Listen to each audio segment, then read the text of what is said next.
I just lived through my worst nightmare. A Jeep tore straight through my brick wall, and then the HOA president tried to sue me for it. Her excuse? She claimed my illegal wall almost injured her daughter. Little did she know the judge would watch the dashcam footage and shut her down for good. But let's start from the beginning. Before we dive in, let me know where you're listening from today. My name's Hank Gregory and I fix things. Engines, pipes, broken promises. If it's busted, I can usually make it right. It's a simple living, but it's an honest one. And up here in Augusta, Maine, honesty used to mean something. My wife, Pam, she's the brains of the operation. She runs the books, handles the business, and most importantly, keeps me from swinging first when some bully gets in my face.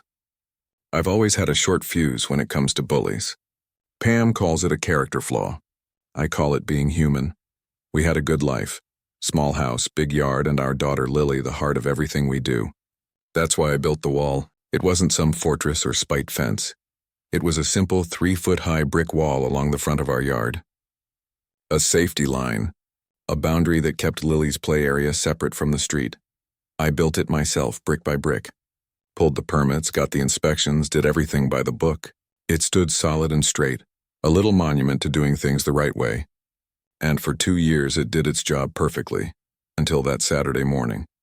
It started out perfect. Crisp air, sun cutting through the mist, and coffee strong enough to wake the dead. Pam was at the kitchen table going through invoices. Lily was still asleep in her room and right behind that wall. I was in the garage tinkering with a stubborn lawnmower engine. The smell of oil and cut grass filled the air. It was peaceful, quiet. The kind of quiet you work your whole life to earn. Then came the sound. Not a crash, a roar, followed by a bone-deep crunch that made the world feel like it was splitting in half. Metal twisting. Bricks exploding. The earth itself protesting. I dropped the wrench in my hand, didn't even hear it hit the floor. My heart was pounding out of my chest. One thought burned through my brain, Lily. Her room. The front of the house. I sprinted out of the garage and rounded the corner and froze.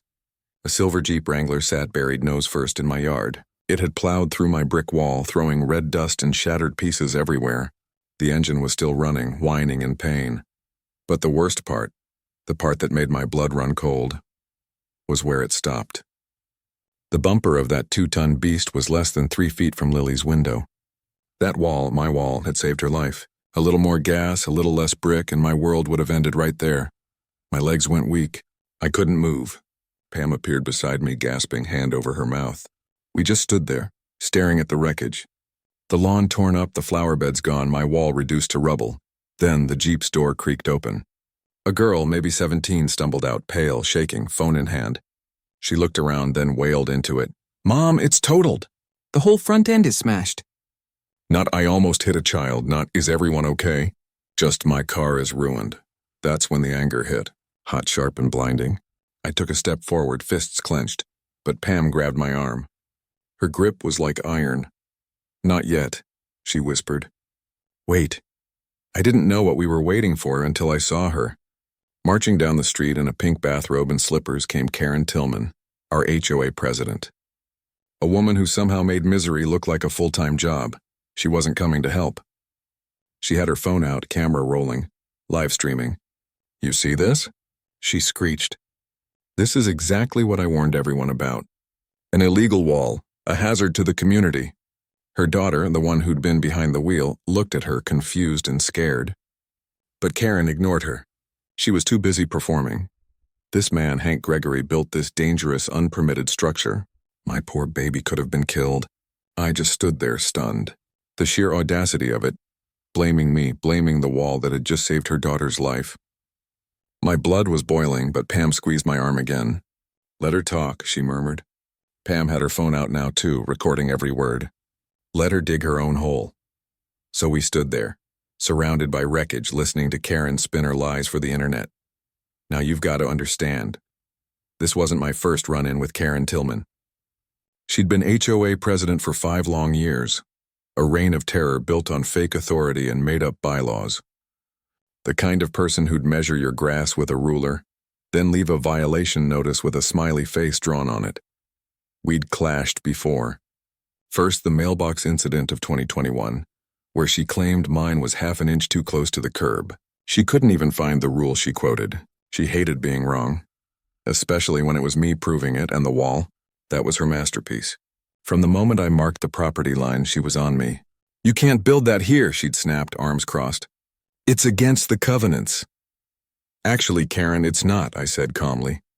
"As long as it's under 4 feet and not a solid privacy fence, it's perfectly legal." Her eyes narrowed. "Well, I'll be the judge of that." "I'm sure you will," I said.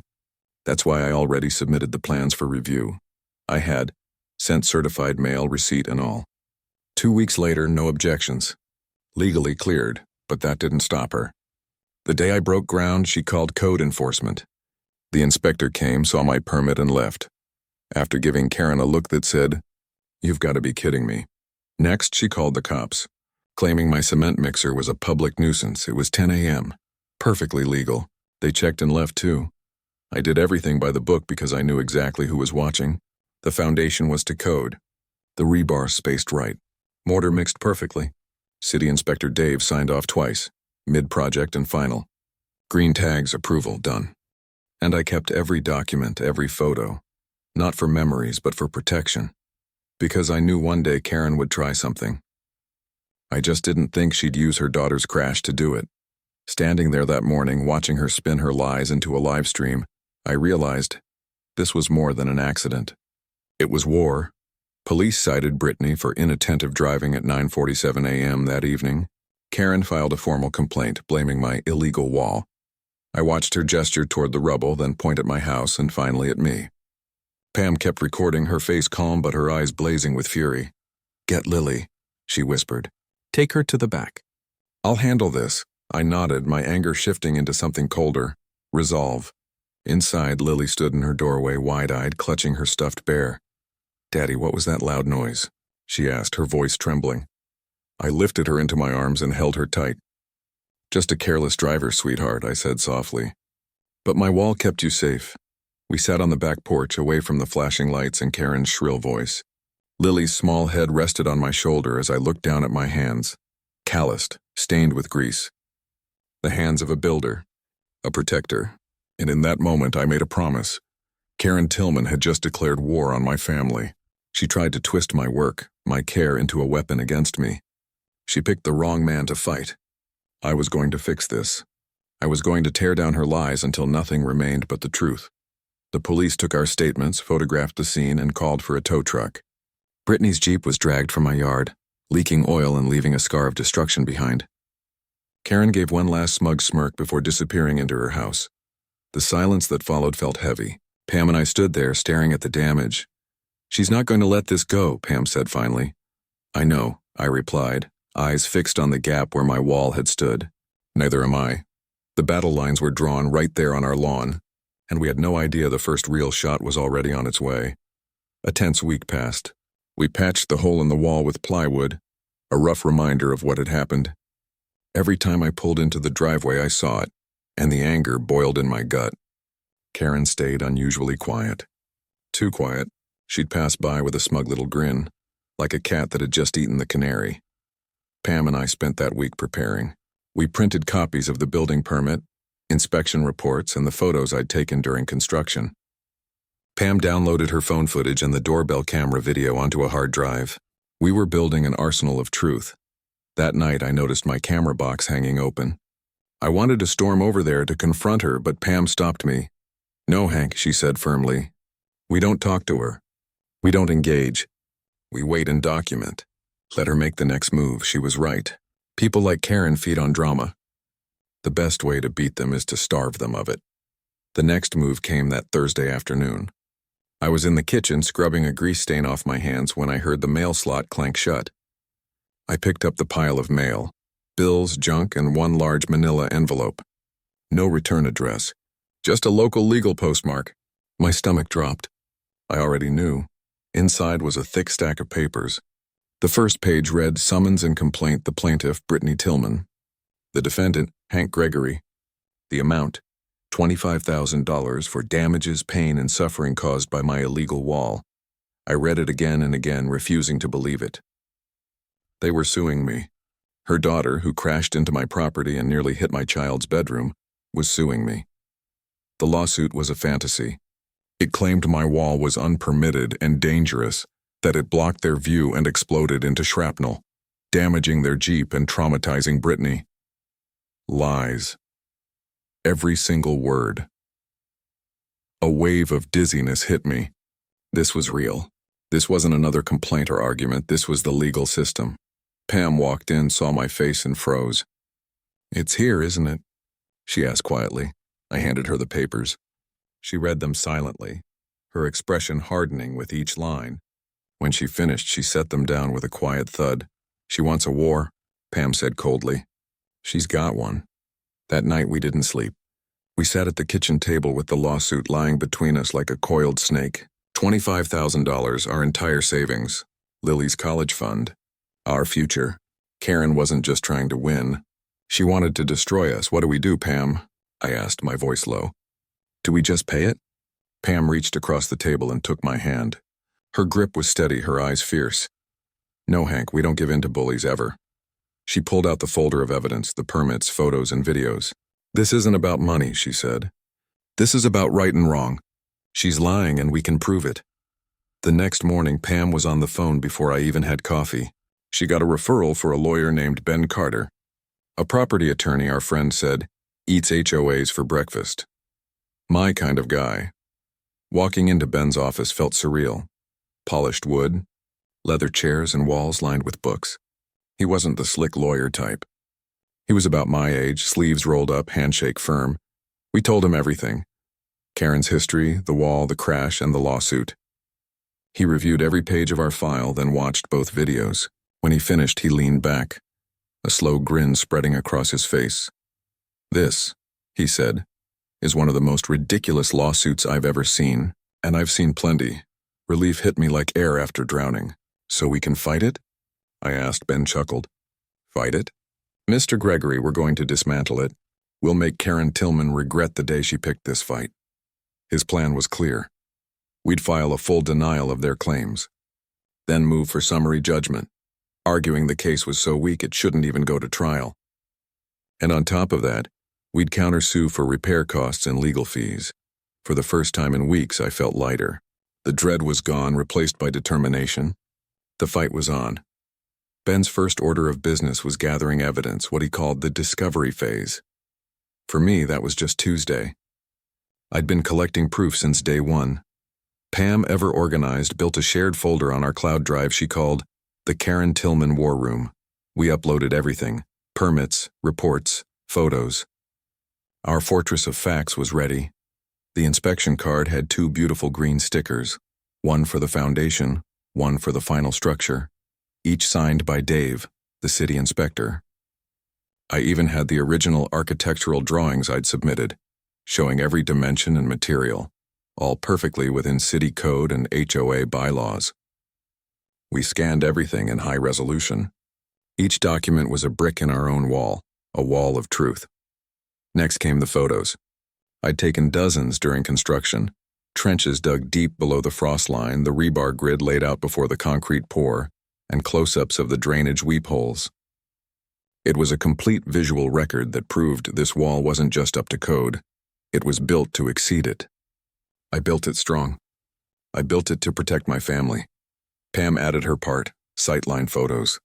The day after we got the lawsuit, she went out with a camera and tripod, documenting the view from the end of Karen's driveway. She even took shots from our own car, parked where Brittany's Jeep would have been. The results were crystal clear. My 3-foot wall didn't block the road at all. You could see cars coming from a quarter-mile away in either direction. Their claim that my wall created a blind spot, a complete fabrication, and we had the proof. But the crown jewel of our evidence was the video. There were 2 key clips. The first came from my security camera, a small dome under the garage eaves that captured the front yard and street. I spent hours reviewing it, frame by frame, and there it was. Grainy but undeniable. Brittany's Jeep stopped at the end of her driveway. Then brake lights off, sudden acceleration, tires kicking gravel. It wasn't a blocked view. It wasn't bad luck. She hit the gas instead of the brake. Panic, then impact. The footage showed the whole thing. The surge, the short burst across the street, and the violent crash into my wall. That clip didn't just weaken their case, it obliterated it. The second video was Pam's recording of Karen's furious live stream right after the crash. Ben Carter loved that one. "This is gold, Hank," he said, watching it for the 5th time. "It shows intent. It shows malice. She wasn't worried about her daughter or you. She was creating a false story in real time. There she was, on camera, shouting that my wall was illegal and dangerous, while her daughter's wrecked Jeep still smoked in my yard. It was pure deflection and blame shifting, and we had it all on tape. Once our evidence folder was full, Ben filed our official response to the lawsuit. It was a masterpiece. For every one of their false claims, we had a counterpunch, a document, a photo, or a video that exposed the truth. We attached copies of permits, inspection reports, and stills from the crash footage. It was an open and shut case. We thought that would be the end of it, that anyone faced with this mountain of proof would back down. But we weren't dealing with a rational person. We were dealing with Karen Tillman. And Karen wasn't retreating.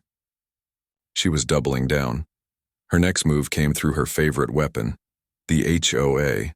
A few days after Ben filed our response, we got another official-looking envelope.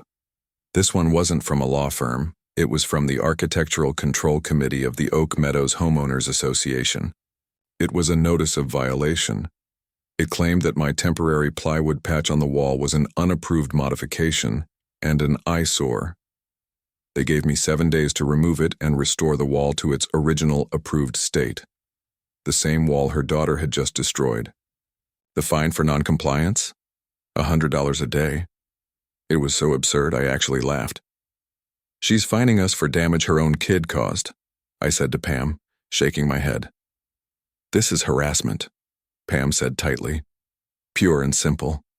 She scanned the letter to Ben, who fired back a cease and desist notice sharp enough to give Karen paper cuts. But we knew this wasn't over. Karen had lost the legal high ground. Now she was trying to drag us into the mud, and her next move, it arrived right at our front door.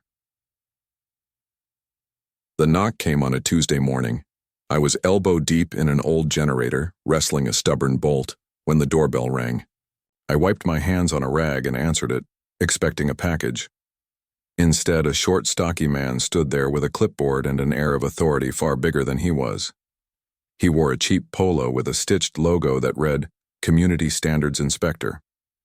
"I'm here to conduct a follow-up inspection on your unapproved frontal barrier," he said flatly. "Unapproved frontal barrier?" I repeated. "You mean the wall your boss's daughter drove through?" He hesitated. "I'm an independent contractor, sir. I'm just here to enforce community bylaws. If you'll allow me access," I held up a hand. "Hold it right there. First off, you're not stepping on my property without a warrant or my permission, and you don't have my permission. Second, I've lived here 10 years and never heard of a community standards inspector. Who exactly do you work for?" He puffed up a little. "I'm retained by the Oak Meadows Homeowners Association to ensure compliance with all community regulations." There it was, Karen's latest power play. A fake badge, a clipboard, and a dose of intimidation. "Let's see some ID," I said, folding my arms. He fumbled in his wallet and handed me a laminated card that looked freshly printed at home. The name read George P. Wexler. "And which bylaw am I supposedly violating, George?" I asked, leaning against the doorframe. He flipped through his clipboard, eyes scanning. "According to Section 4, Paragraph B, Subsection 12, all permanent structures must be maintained in a state of good repair. Yours clearly is not." It was ridiculous. My temper started to rise, but I remembered Pam's rule. Don't engage. Document. "So let me get this straight," I said evenly. "Karen Tillman's daughter destroys my wall, and now Karen sends you to fine me because the wall is destroyed?" George shifted uncomfortably. "I'm just here to do my job, sir. The violation is the condition, not the cause." "I see," I said calmly. "And I'm telling you to do your job, from off my property. You can mail me your report. Have a good day, George." I started to close the door, but he stuck his foot in the frame. "Weak move." My patience snapped. I didn't yell. I didn't threaten, I just lowered my voice. "George," I said quietly, locking eyes with him. "You've got exactly 2 seconds to move your foot, or you're about to learn what torque really means." He must have seen something in my face because he yanked his foot back like he'd touched a live wire. He muttered something about filing a report for non-cooperation before stumbling off my porch, nearly tripping over his own feet as he rushed back to his beat-up sedan. I shut the door and leaned against it, heart pounding. Pam came around the corner. "Who was that?" she asked. "Karen's latest pet project," I said, and told her everything. Her expression hardened. She opened her laptop immediately.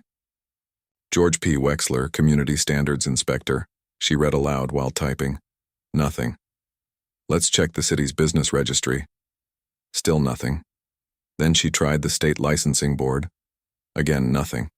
That man didn't exist. Not officially. Not anywhere. He was just some stranger Karen had hired to dress up and harass us. A pathetic attempt to fake a trail of official violations she could use later in court. Pure fraud. We sent everything to our lawyer. George's name, a full description of his car, the time he showed up. Ben was furious. He said it was witness intimidation and promised to file for sanctions against Karen and her attorney immediately. But the encounter stuck with me. Karen wasn't just fighting with paperwork anymore. She was sending people to my door. It felt invasive, personal, like the whole thing was turning uglier and more dangerous. That night I couldn't sleep. I kept replaying the moment that man stood on my porch, the push in his voice, the smug certainty. I thought about my garage camera, great for wide shots but useless for details. It caught the big stuff, not the quiet, sneaky moments. Karen was getting bold. I needed to get smarter. So I went to the garage. The smell of oil and metal hit me, familiar, steadying. I rummaged through my bins until I found an old broken security camera, the kind with a blinking red light. It hadn't worked in years, but it still looked real. Then I dug up a junction box, some wiring, and a few screws. An idea started to form. A nasty, beautiful, Hank Gregory kind of idea. If Karen wanted to play dirty and send people snooping around, fine. I'd be ready. I'd set a trap, something obvious to distract them while the real cameras watched everything. The plan was simple and perfect. People like Karen always think they're the smartest ones in the room. That arrogance, it's their weak spot. I mounted the dead camera inside a weatherproof junction box, added new batteries to the red light, and ran a thick black cable from it to make it look professionally installed. I didn't hide it. I did the opposite, put it right by the broken section of the wall in plain sight. It practically screamed, "I'm watching you." It was bait, big, dumb, and impossible to resist. The real trap was hidden. I set up a small high-definition trail camera, motion-activated, silent, crystal clear, and tucked it deep inside an evergreen bush. From there, it had a perfect view of the decoy camera and my entire front yard. Pam thought I'd lost it at first, but then she nodded. "Just be careful, Hank," she said. "Don't get yourself in trouble." "Trouble's already at our door," I told her. "I just want a good picture when it knocks again." We didn't have to wait long. 3 nights later, around 11 p.m., my phone buzzed. Motion detected. My pulse spiked as I opened the live feed. The screen was mostly dark, lit only by a distant streetlight. Then a figure stepped into frame. A teenager, maybe 16 or 17, wearing a hoodie and a baseball cap. He was trying to move stealthily, but his awkwardness gave him away. He walked straight to the decoy camera, just like I'd planned. He looked around, then pulled a pair of wire cutters from his pocket. He reached up and started cutting through the thick black cable I'd planted there on purpose. He was completely focused on disabling the fake camera, never realizing my hidden one was recording every second in perfect HD. He clipped the wire, then tried prying at the junction box, working to loosen it from the post. I watched, anger and grim satisfaction twisting inside me. I had him cold. I saved the footage, sent a copy to Pam, and decided to handle it myself. No cops, not yet. This one was personal. I stepped out the front door and flipped on the porch light. The flood of brightness froze him like a deer in headlights. He looked up, pale, panicked, wire cutters still in his hand. "Looking for something?" I asked calmly. He dropped the cutters, backing away fast. I wasn't doing anything, he stammered. Really? I lifted my phone. Because this video says otherwise. I hit play. 30 seconds of proof rolled across the screen. His face went ghost white. Who sent you? I asked. He just shook his head, eyes wide and wet. Listen, kid, I said, stepping closer. You've got two options. You can tell me right now, or you can tell a police officer when he watches this same video in about 5 minutes. Your call. Tears welled in his eyes. He was just a scared kid and way over his head. Please don't call the cops, he pleaded. I'll get in so much trouble. You already are, I said quietly. Trespassing, vandalism. This is serious. Now tell me on who sent you. He cracked. It was Karen, he whispered. Karen Tillman. My stomach turned. I'd suspected it, but hearing it confirmed was something else entirely. She paid you? I asked. He nodded miserably. $50. She said you were harassing her and her daughter, said the camera was illegal, that I'd be helping by taking it down. She told me to just loosen the wires and make it look broken. It was all there, coercion, vandalism, and using a minor to commit a crime. Karen hadn't just crossed the line, she'd launched herself over it. The kid was crying now. Real tears. I took a breath. What's your name? I asked. He told me, and I recognized it. His parents lived just a few streets over. All right, I said finally. Here's what's going to happen. You're going to come with me and you're going to tell your parents exactly what you told me. He nodded, defeated. We walked to his house together. His parents were horrified. Good, honest people who had no idea their son had been used like that. There were tears, apologies, promises. I told them I wouldn't press charges and on one condition. Their son had to write a signed confession, witnessed by them, explaining exactly what Karen had told him to do. They agreed immediately. An hour. Later, I walked home with a 2-page handwritten statement, signed by the kid and his parents. Ironclad evidence. Maine's one-party consent law protected my recording. Mercy took care of the rest. I finally had proof that Karen wasn't just a liar. She was actively trying to sabotage my case and even destroy evidence, fake or not. What she didn't know was that her sneaky plan had just exploded in her face. The trap was sprung, and Karen Tillman's perfectly manicured world was about to get very messy. With the kid's signed confession in hand, it felt like we finally had her cornered. Our lawyer, Ben Carter, was thrilled. He said it was the kind of evidence lawyers dream of, clear, malicious, and completely damning. He filed it with the court immediately, asking for the case to be thrown out. We thought that would be the end of it. But Karen was like one of those trick birthday candles. No matter how many times you blow her out, she just flickers back to life, even louder and more obnoxious than before. Her next move was brutal. She filed a witness affidavit from our neighbor Finley, a quiet retiree who lived 2 houses down. Finley was the kind of guy who spent his days tending to his roses. We'd always gotten along, waved from the driveway, borrowed sugar, the usual. So when I saw his name on a sworn statement claiming that I'd done shoddy, unsafe work on the wall, I was floored.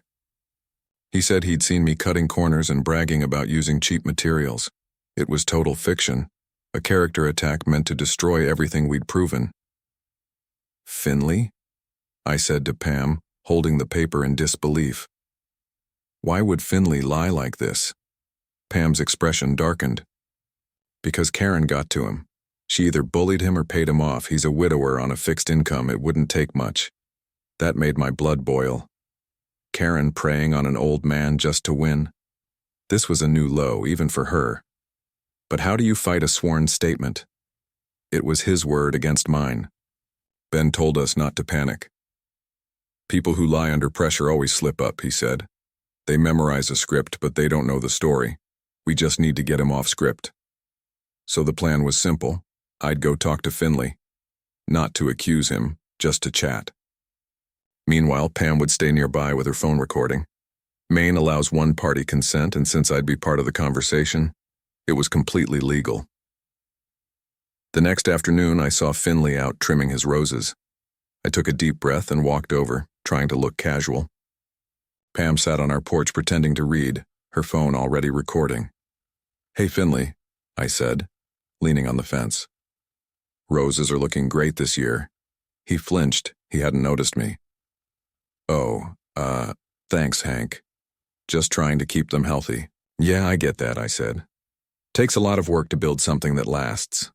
I was fishing and I wanted to see how he'd react. He didn't say much, just kept clipping roses, his hands shaking slightly. I finally brought it up. "Listen, Finley, I saw the statement you gave for Karen's case. I have to admit I was pretty surprised." He looked up, guilt and fear flickering in his eyes. "Well, Hank, I had to tell the truth. What I saw." "Right," I said softly. "I just want to clarify a few details. You said you saw me using cheap materials. Remember what day that was? A weekday? Weekend?" He hesitated. A Tuesday, I think." "Yes, a Tuesday in May." "A Tuesday," I repeated. "Got it. And you said you heard me bragging about it. Who was I talking to?" He stammered again.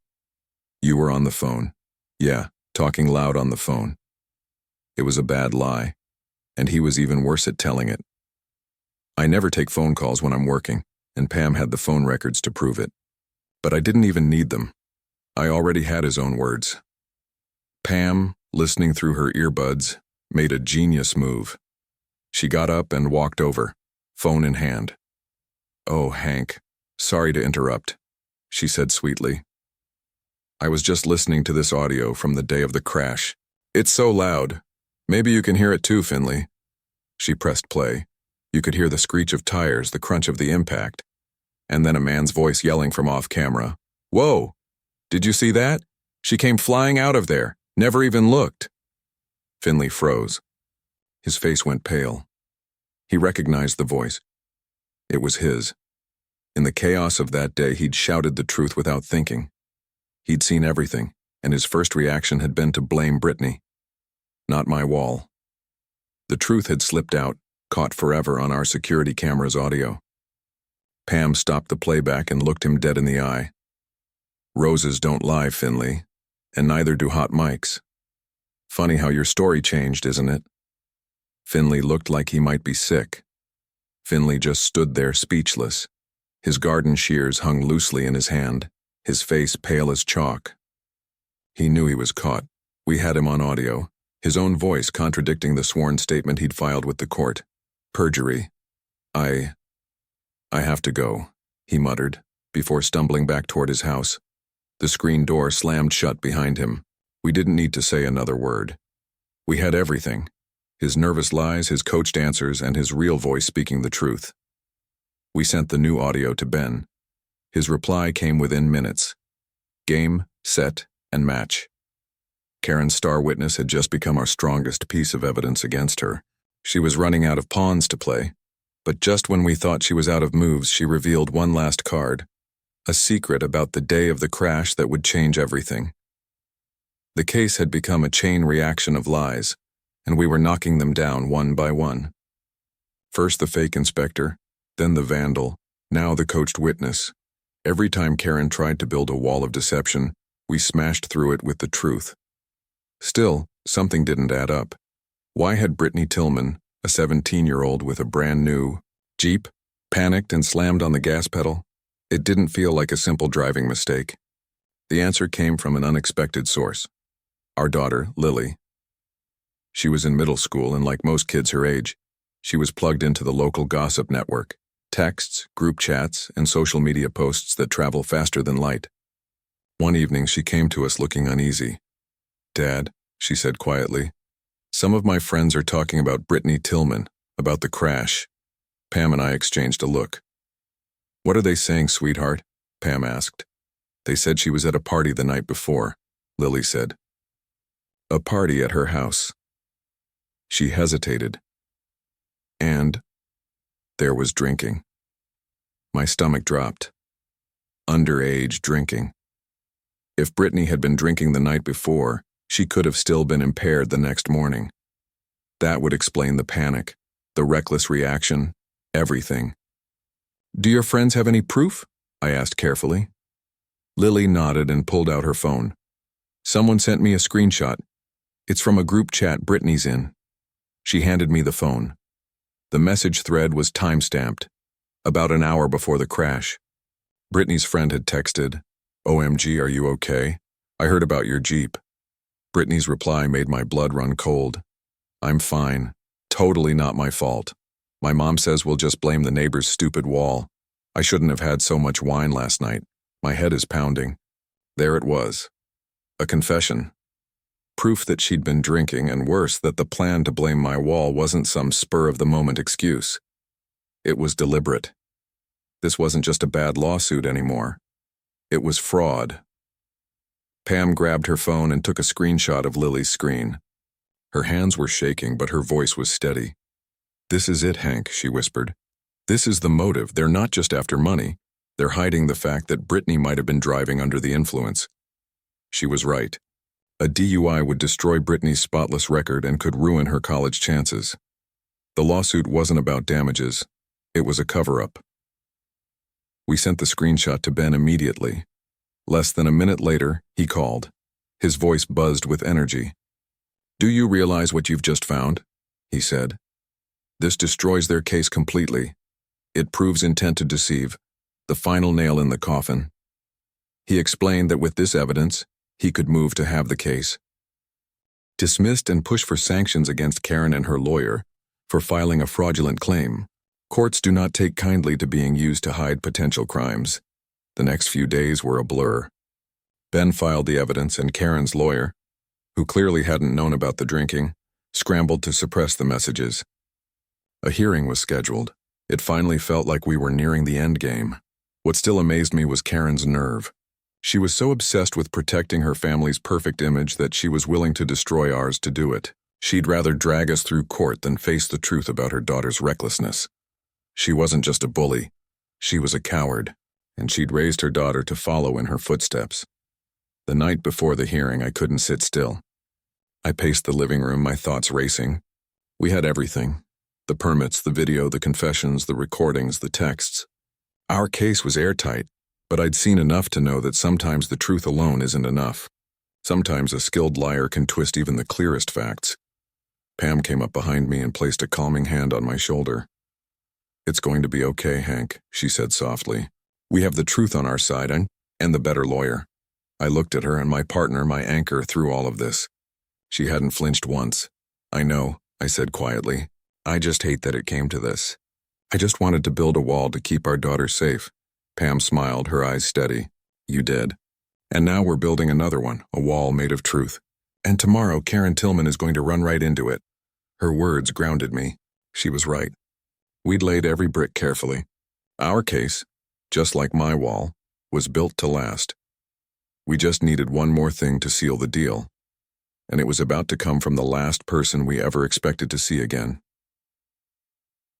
The morning of the hearing was gray and heavy, the kind of sky that mirrors the tension in your gut. We were headed for the final showdown. Even with mountains of evidence on our side, I couldn't shake the knot in my stomach. Just as Pam and I were about to leave for the courthouse, the doorbell rang. I opened it to find a young man in a brown delivery uniform standing on our porch. He looked familiar, but I couldn't quite place him. "Mr. Gregory?" he asked.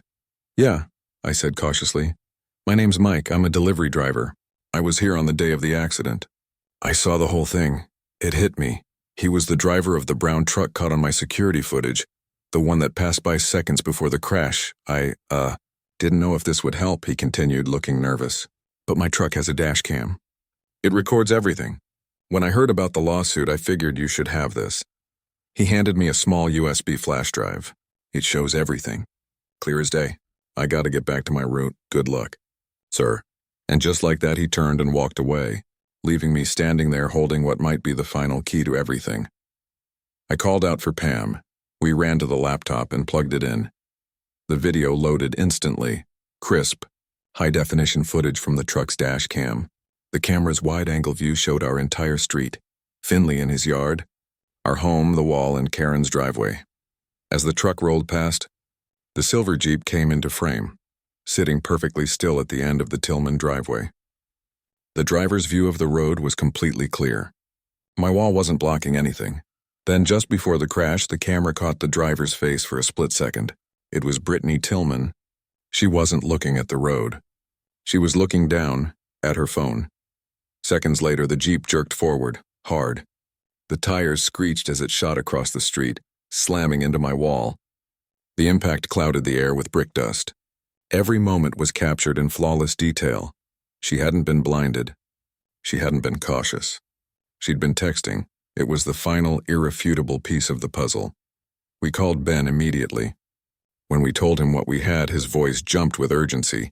"Get to the courthouse now." When we walked into the courtroom, the session was just beginning. The room was small but tense. Karen and Brittany sat at their table with their lawyer. Smug, confident, perfectly composed. Karen wore a tailored suit, the picture of a grieving mother. Brittany tried to look fragile and innocent. When they glanced our way, I could see that same cold contempt in their eyes. The judge entered, the no-nonsense woman with sharp eyes and a tired expression, and called the court to order. Karen's lawyer started with a dramatic opening, painting me as a reckless builder and my wall as a public menace. He leaned into the performance, waving papers, pointing at diagrams.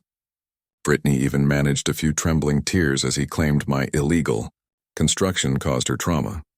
It was convincing, until the truth started rolling in. Then Ben stood up, calm, confident, unshakable. "Your Honor," he began, "the plaintiff's entire case rests on a series of provable lies, and we can demonstrate each one, piece by piece." He built our defense like a craftsman laying bricks. He presented the permits, the inspection reports, and the photos proving the wall never blocked visibility. Then he played the recording. My conversation with Finley, followed by the security audio of Finley yelling, "She came flying out of there," right after the crash. Finley, sitting a few rows behind, turned purple.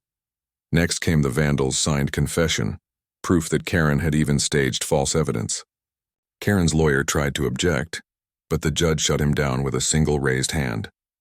Her expression was turning from skeptical to furious. Karen's smug smile faded fast. Then Ben moved to the text messages. "Your Honor," he said, "this is a message sent by the plaintiff, Brittany Tillman, on the morning of the crash. In it, she admits to drinking wine the night before and discusses a plan with her mother to blame the neighbor's wall." The judge's face hardened as she read the message.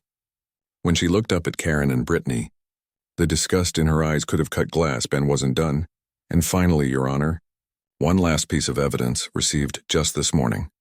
He walked to the court monitor and inserted the USB drive. "This is dash cam footage from a delivery vehicle that happened to be on the street at the time of the incident." He pressed play. The courtroom fell silent as the video played. Crystal clear, undeniable. The judge leaned forward, watching every second. The open driveway, the clear road, Brittany staring at her phone. The violent launch, the impact, no more lies, no more stories. Just the truth laid bare for everyone to see. The crash.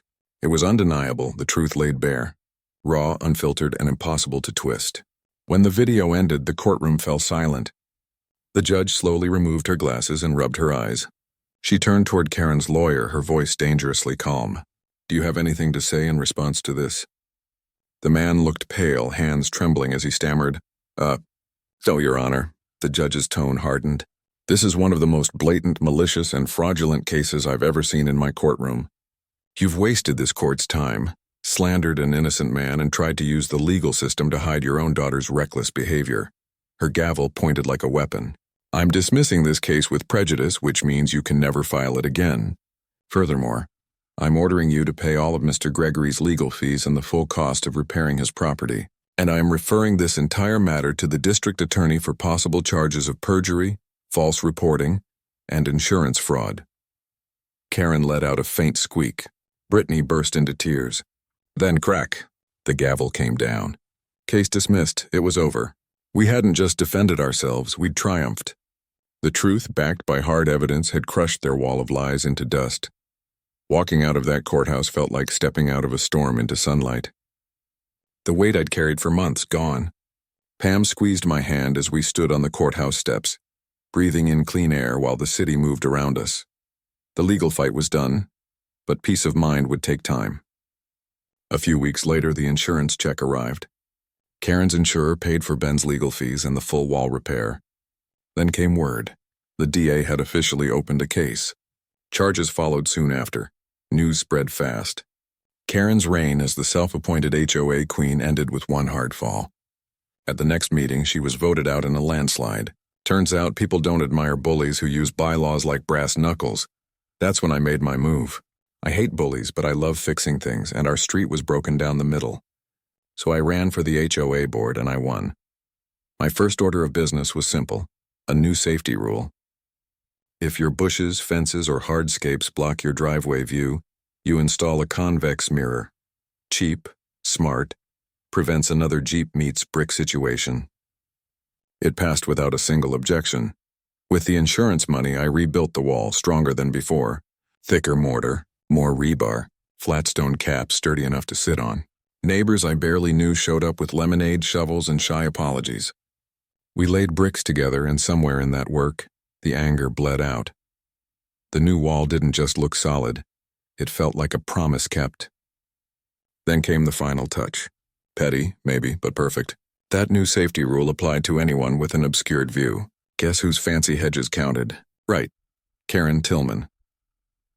As a board member, I delivered the notice myself, along with the brightest, cleanest safety mirror I could find. 30 days to install, I said, smiling. The look she gave me could have curdled paint. But she knew it was over. I had beaten her at her own game by the book. A week later, the mirror was up, angled exactly per my helpful diagram. It gives a perfect view of traffic, and a crystal reflection of my home, the rebuilt wall, the neat yard, the house that didn't break. Now every time Karen backs out of her driveway, she has to look straight at the truth she tried to twist. After that, the street got quiet in the best possible way. Kids rode bikes again. Finley even waved first. Joe meetings shrank to potlucks and potholes. Pam and I sat on the porch with our coffee, watching sunlight glide across the new stone cap. The wall did what it was built to do, protect. The case did what it needed to, prove. People still ask how we won. We didn't yell. We didn't scheme. We stacked proof. We set boundaries. We let the loud ones talk themselves into a corner. Being the noisiest person on the block doesn't make you right. Evidence does. My name is Hank Gregory. I fix things, engines, pipes, and the messes people make. This time it was a street, a family, a boundary line. One brick, one form, and one very well-placed mirror at a time.